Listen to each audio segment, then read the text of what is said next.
tingnan nyo guys. Ito yung aking kalabasa. Ayan. Alam nyo ba, ng aking kalabasa is meron ng papalabas na bulaklak. Ayun. Paano ba yan? Ayun oh. Papalabas ng bulaklak doon. Ayan. Alam mo talaga pag taga-probinsya ka, namimiss mo yung pagtatanim. Kaya nagtanim ako ng kalabasa. Tapos meron akong orchids dito. Ayan, meron din akong roses.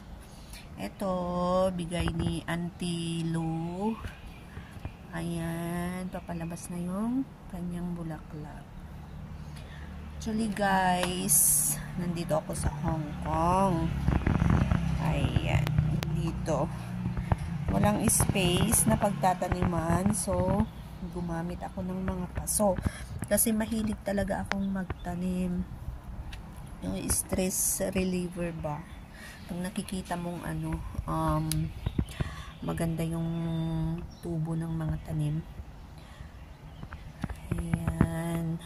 Ayan. Ayan. Pag itong mga sibuyas na yan, pag meron na akong nakikitang tubo, imbis na itapon ko, nakukonsensya akong itapon, kaya tinatanim ko na lang. Ganun din dito sa sa ginger. Nakakakonsensyang itapon, kaya tinanim ko. Ayan o, ang gaganda ng tubo o. Ayan. Di na ako bibili ng onion leaves kasi meron na akong tanim.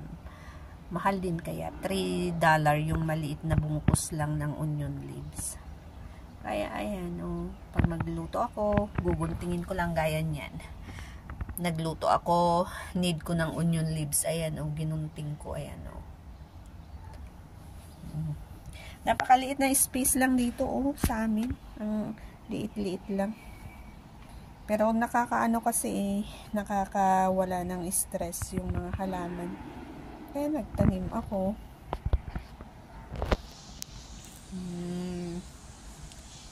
Ganda, diba? Ang lulusog nila, diba? Ay.